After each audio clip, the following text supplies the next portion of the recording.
Hey, everybody. It's a Thursday edition of the Bullpen with Adam the Bull. And lots to get to on today's show. Obviously, the big story that broke yesterday afternoon was the fact that the NFL has decided to appeal the Deshaun Watson ruling by Judge Sue Robinson. We'll get to that. Guardians win a day game yesterday, and a legendary broadcaster passes away. That's all coming up in today's Thursday edition of the Bullpen with Adam the Bull. Podcast is not for the faint of heart. And I do think it's time for the Browns to move on. It's not for those who ride the fence. He's proven nothing. But if you're looking for someone who tells it like it is about Cleveland sports, everybody does Fandom their way. You've come to the right place. I don't think he's any good. It's time for the Bullpen with Adam the Bull.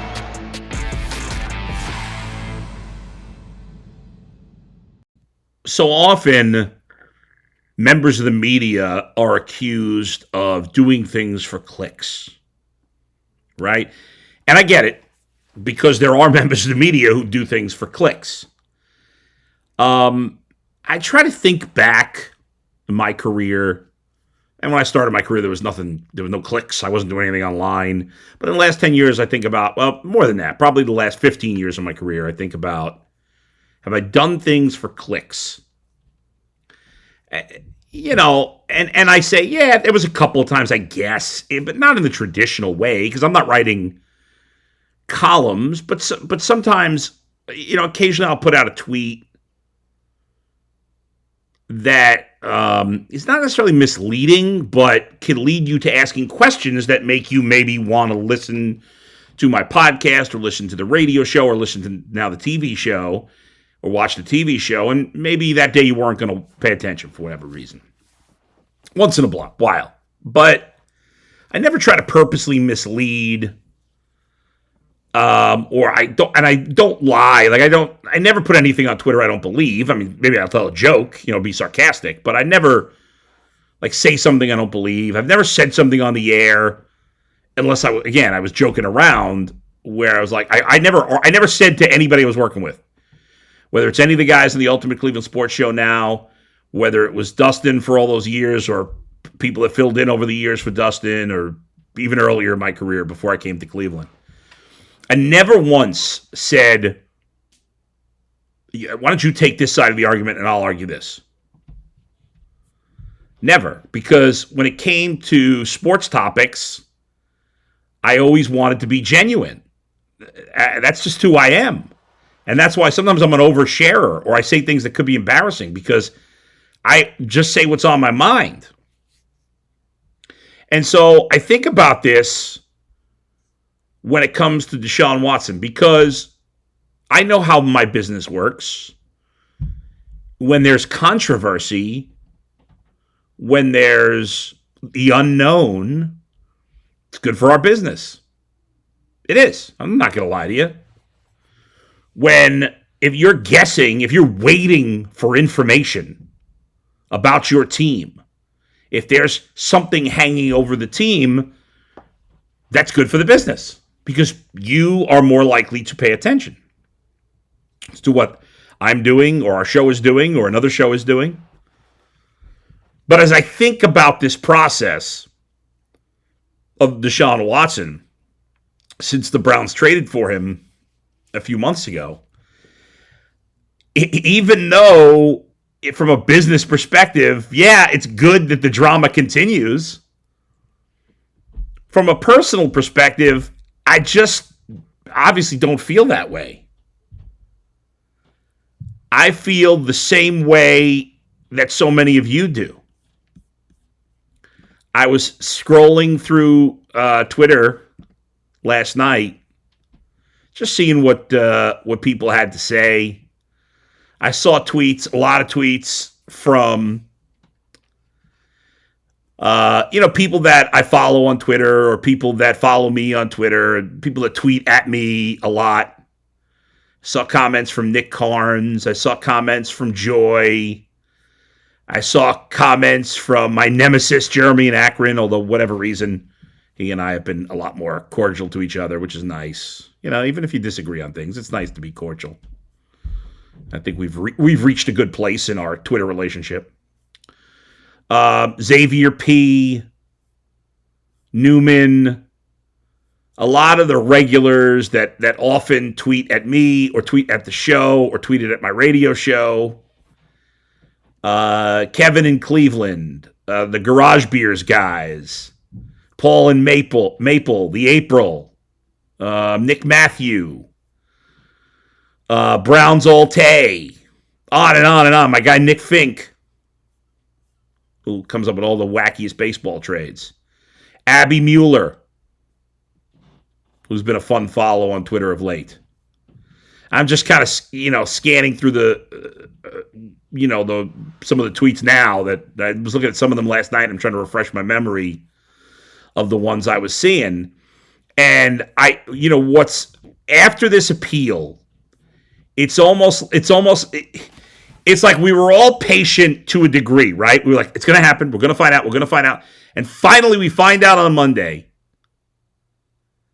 And everybody, all these people I mentioned, and me, and you, and G, and Brad, and Jay, and all the other guys, we went, oh, it's finally over.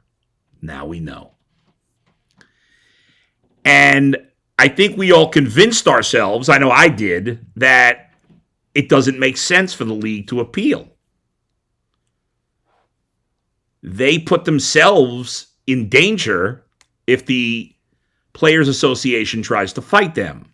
They don't want to go to federal court. Now, we don't know that it is going to go to federal court, but that's a possibility. Do they really need him to get suspended more games? I saw a couple of reports, I think it was from Charles Robinson, who's a really good reporter from Yahoo, that says part of the reason they're pushing for this appeal is because they don't want him to play in the Texans game, which, Charles Robinson says it's probably true. It just doesn't make any sense to me. Who cares if he plays in the Texans? That's just weird. But when I scroll through everybody's Twitter, both last night and this morning, and I see, and it's just like we finally took a breath. And now the air is completely, it's like they took a needle and stuck it in all our bellies. And we have nothing left because we were holding on by our fingertips. Right? It was like, we were like the character in the action movie that was holding on to the cliff or holding on and to the roller coaster that was breaking apart and the superheroes coming to save us. And just at the last second, we got saved. And we But then the superhero went away and another thing happened and now we fell to the ground. And that's what it feels like. It's like, no! Because it would have actually been better if the league just came out and said today, no, we don't accept that penalty. He's suspended for 8 games or 10 games or whatever. Because at least we would know. I think for a lot of people at this point, now, in reality, it's better for the team. It's better for Watson. It's better for us as fans if he's only suspended for 6 games, but we don't know for sure for another however many weeks. However, in the moment, right now, I think I just said however a few times, so I'll try not to say it anymore. In the moment, it feels like I'll take whatever suspension, just please don't make me wait anymore. Because you waited for like 5 months. And then for 2 days you thought you knew, and now you're waiting again. We don't know who's going to hear the appeal. Will it be Roger Goodell or somebody else? We don't know how this is going to play itself out. We don't know what the Players Association is going to do yet. Will this go to federal court? Will it continue to be on hold? Will he play this season because no decision is made and it's all on hold? Or will he not be able to play and we'll still be just waiting for the discipline and it won't count towards it? I don't know. We now, after all this time and all this waiting, and we finally got our answer, and 2 days later, 3 days later, we now have, again, more questions than answers. Let me take a quick break, catch my breath. I got I now want to talk a little bit more about the actual league's decision, where it's coming from, and what it says about the process and about the Players Association. That's coming up in just a minute.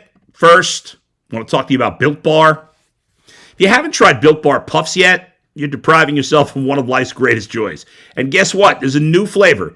Delicious, indulgent cookie dough covered in chocolate. Built has done it again. That is right. A Built Bar covered in cookie dough. I mean, this is covered in chocolate with cookie dough. It's amazing. Cookie dough chunk puffs have a light and chewy texture, real cookie dough chunks, and of course, covered in 100% real chocolate. It is phenomenal. So, like all Built Bars, the new cookie dough chunk puff is covered in 100% real chocolate. Means they're tasty, healthy, delicious, light, fluffy texture. So good. I love them. You will too. Go to built.com, BUILT.com. Use the promo code LOCKED15 and get 15% off your order. That's promo code LOCKED15, LOCKED15 at built.com.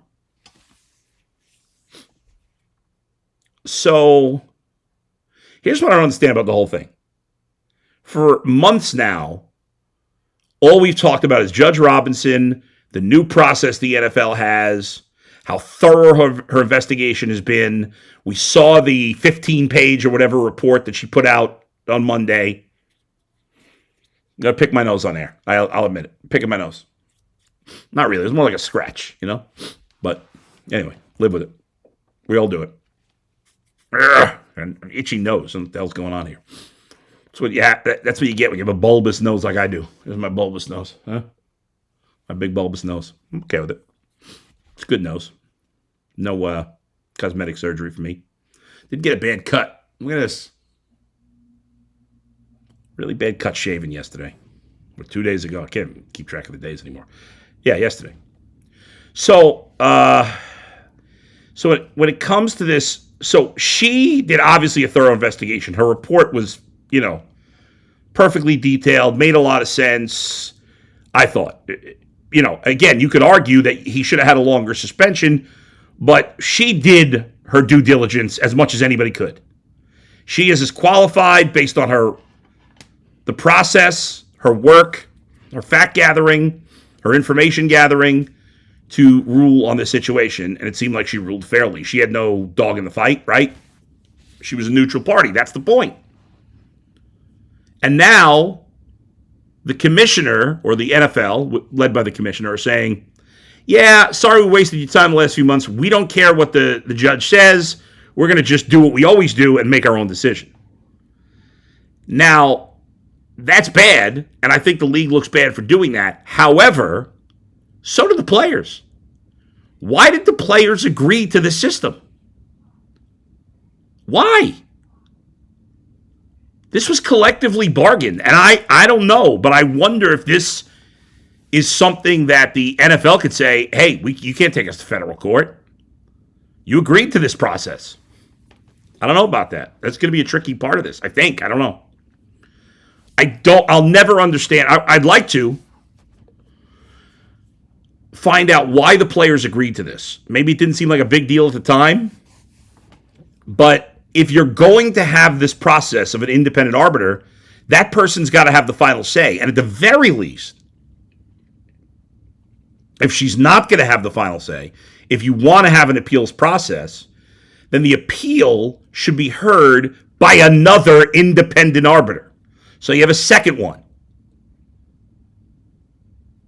But the fact that the appeal is heard by either the commissioner, who works for the owners, or a party he chooses, who I assume works for the league as well, that's not fair. Now, life is not fair. Maybe it wasn't fair that Deshaun Watson only got a 6-game suspension. I don't know. But I look at it, we've heard a lot of comparisons. Ben Roethlisberger, accused of rape, 6 weeks, got knocked down to 4. Deshaun Watson, more cases, not accused of rape. More cases, but much less serious charges. Got 6 games, the league's trying to get more. I think a lot of people are going to look at that with a skeptical eye. Plus the owners. The owner of the Dolphins, all kinds of shady stuff. All he did was basically lose a first-round pick and a little bit of money. Jerry Jones, Daniel Snyder, Robert Kraft. The list goes on, and that's only the ones we know about, of shady dealings for the owners. The league is arguing that this is the most egregious crime, I guess, even though it's not a crime, committed by a player. I would say that it's not, based on the information I have, based on the information that we know publicly. Not based on accusations, based on, well, I mean, I guess it is based to some degree on accusations. I think the league, I mean, I say they made a mistake. I don't know that it matters. What I don't understand is ultimately when it seems like all the NFL cares about is money, and maybe it's who knows? You know, listen, the Browns deserve no sympathy. They put themselves in this situation. The Haslams suck. They're terrible owners. They deserve no sympathy. They ran when this happened. They did their press conference from Europe like rats off a ship on a Zoom call. Jimmy Haslam putting out his absurd, I talked about this on the Ultimate Cleveland Sports Show yesterday, putting out his absurd statement about Deshaun showing remorse, maybe in private. He's shown no remorse in public. How could he show remorse when in public he's continuously saying he did nothing wrong? Well, if he's saying he did nothing wrong, well, what remorse has he shown? And if you're saying he's shown remorse in public, you're basically Jimmy Haslam either lied or said either he's lying or Deshaun Watson's lying. Because if he's shown remorse, that means Deshaun Watson in public has lied. Why would he show remorse if he did nothing wrong? And if he hasn't shown remorse, then Jimmy Haslam lied. So Jimmy Haslam basically said is admitting that either he or Deshaun Watson are a liar. And Jimmy just always puts his foot in his mouth. He's a clown. He's a bad owner. The team has improved despite him. And if Deshaun Watson is ever going to play here, then the team will be good. And I don't regret this trade. But I do regret that it has caused some stress and anxiety for a lot of the fans. That stinks. And fans shouldn't be punished for the Browns' choices. However, most of us have been excited about this. And I think still should be. Other fans are going to call you out. I don't think you can defend Deshaun Watson. Like, trying to argue that Deshaun Watson is innocent completely is absurd. Don't take that tact. If people are busting your chops about Deshaun Watson, say, yeah, I know he's not a great guy, but I'm excited he's on my team. You got, as the great Leroy Horde said on our show, the Ultimate Cleveland Sports Show yesterday, separate the player from the performance. That's it. That's what you got to do. Because if I can't root for my team, or I got to be ashamed of my team because I got a bad guy on it, well, you already had some bad guys on it. And so does that team, and that team, and that team, and that team. And that business, and that business, and that business, and that business. And that politician, and that politician, and that cop, and that fireman, and that radio host, and that construction worker, and everything else. I can't root for anything. I can't buy anything. I can't do anything. Browns fans don't need to apologize, I don't think, for being excited to see Deshaun Watson play. I do think it's bad if you're trying to argue that he's completely innocent in this situation, because there's really no reason to believe that. But can you argue that if they suspend him for a year, that maybe the punishment doesn't fit the crime? Maybe you can. Based on what I've seen, I think you can. Some would disagree. I'm fine with that. I would just argue that what Ben Roethlisberger was accused of, even though there were less women, and people keep saying one, there's not just one. There was more than one accuser of Ben Roethlisberger. I don't know if he was suspended for only the one, but if we're going based on that, then the number for Deshaun is 4, not 24, because he's only being suspended for 4. At least that's what the judge did, because that's the only testimony that the league provided. But again, little Benny was accused of rape. Deshaun Watson was not. No violence, the judge said. The whole thing stinks. The whole thing's depressing. Both sides look bad. As much as I've defended going after Watson, there are moments where I'm like, ugh, I'm disgusted with myself and the whole situation. I'm not arguing that Deshaun Watson's innocent or a choir boy and has been railroaded. I'm just saying Ben got 6 games.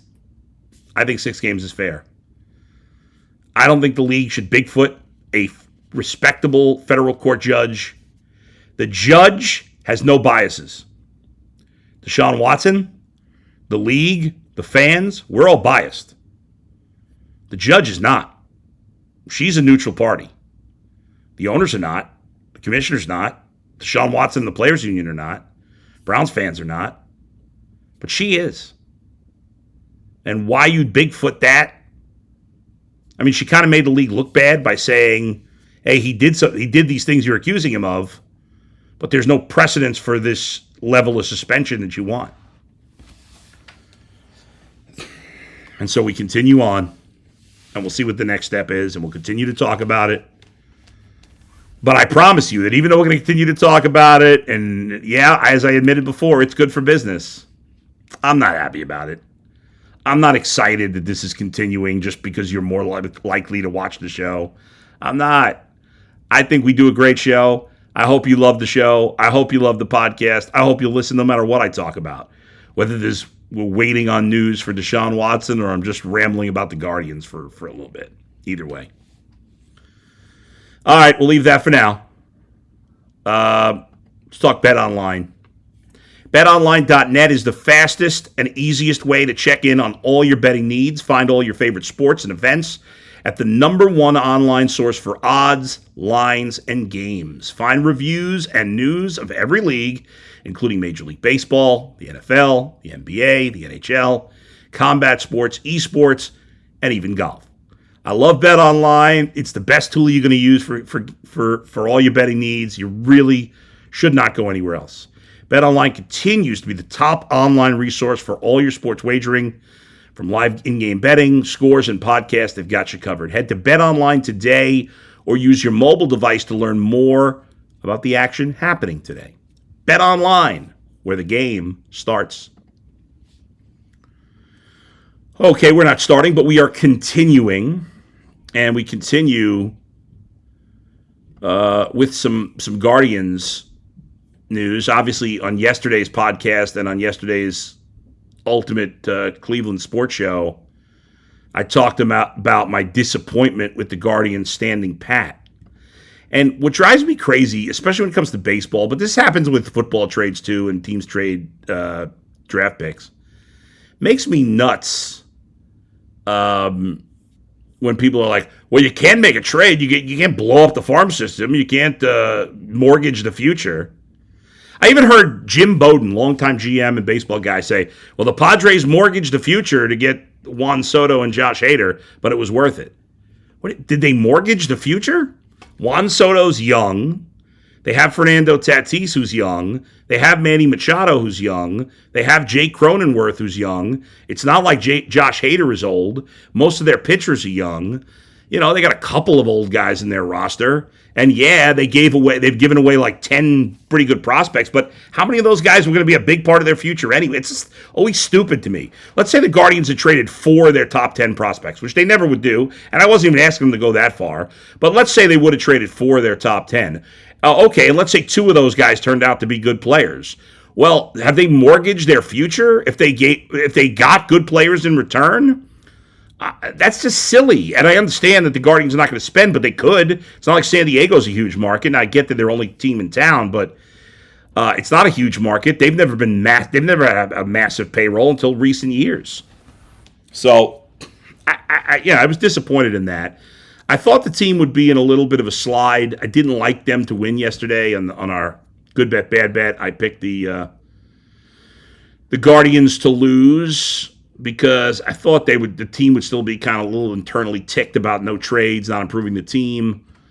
It's weird, too, Franmil Reyes getting sent down. What a terrible season he's having. I mean, the guy was supposed to be the second best player this year, and obviously that's Jimenez. And that trade worked out great. Jimenez and Rosario. Rosario, after a terrible start, has played just great baseball. You like what Quan's doing. Rosario, Ramirez, Oscar Gonzalez in little bits, Nolan Jones in bits, Naylor, but we're still seeing Straw every day and Hedges every day, and there's still holes, I don't want to see some of these guys, Owen Miller and We'll see what Will Benson's got. He was a first-round pick whose career kind of dipped, and then he bounced back. But the Guardians did win yesterday. An impressive win, 7-4 the final.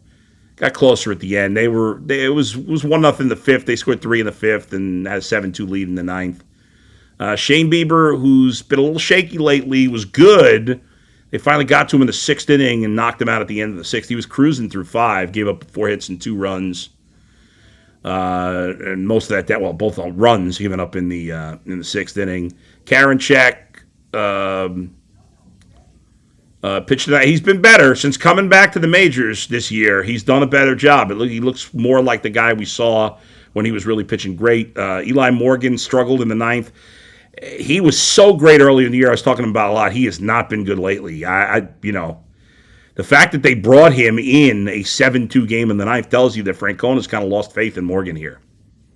He was very reliable early in the season. His ERA, he was at a microscopic ERA, but it's up to 3.72 now. He has really struggled. Offensively, Rosario hit that bomb. Gonzalez off the DL or the IL coming through with his 3rd homer. Rosario had no home runs, I think, in the beginning of July. Now has 6. And again, he's played really well. He's got his OPS up to 742. I don't know I can't remember what it was at the end of May, but it was probably like 600, which is terrible. Now, 742 is not amazing, but it's better than average. And he was just awful the first couple of months of the year. What I don't understand is why Tito continues to bat Andres Jimenez so low in the lineup. I don't get it. He's been your second best player behind Jose. Why is he batting 6th consistently? I want to see this guy get up more. I don't understand. He should be hitting cleanup. Why are we betting Owen Miller cleanup? It's baffling to me, honestly. And I love Francona, but I got to talk about this a little more on the show maybe today or whatever. But I just don't understand why he's batting him 6th all the time. The guy's your second best player in a bad lineup or a mediocre lineup, I'll say, to be fair. And you got him batting 6th? What? It's just crazy. Final thought here. 2 days ago, Hall of Fame broadcaster Vin Scully passed away. I believe he was 94 years old. He was 94. Originally born in the Bronx, he was the voice of the Brooklyn Dodgers and then the LA Dodgers from 1950 to 2016. Can't believe it's been 6 years since he retired. I didn't realize it was that long. Worked for CBS, he worked for NBC, did baseball, football, but obviously he was most known for baseball. And I would argue that Vin Scully, all due respect to our guys here in Cleveland and a lot of other great broadcasters, but I would argue, I think pretty successfully, that Vin Scully was the greatest play-by-play man in the history of the world. The way he would tell you the stories and like have perfect timing, the Kirk Gibson home run, the Dodgers winning the World Series in Brooklyn, his call of the Hank Aaron home run, the Rick Monday pulling the American flag from getting set on fire. Some of these, if you don't know what I'm talking about, go back and listen. The Kirk Gibson is definitely the most iconic. The Sandy Koufax perfect game. I could go on and on. Vin Scully was, everybody wanted to do play-by-play, and I did minor league play-by-play. Yeah, Vin Scully's your idol. The guy was the greatest to ever do it, in my opinion. All right, I'm going to take a week off. I'll be back next Friday. Will be my next podcast, and then we'll be every weekday after that. Going on vacation. And so I was originally going to try to do one Friday, but our plans got moved up, and so no Friday podcast this week. I'll be off all next week, but I will be back for a Friday podcast next week, and then again, we'll get into the regular routine of every day again. Follow me on Twitter at Adam the Bull. Make sure you subscribe to the Ultimate Cleveland Sports Show YouTube page where you can find my podcast. And check me out on Cameo, the website, adamthebull.com. You can hire me for weddings, events, occasions, whatever it may be. Until then, have a great week. I'm going to enjoy my vacation. I'll recap it when I come back. Love you all. We'll talk to you next Friday, where else but right here in the bullpen with Adam the Bull. See ya.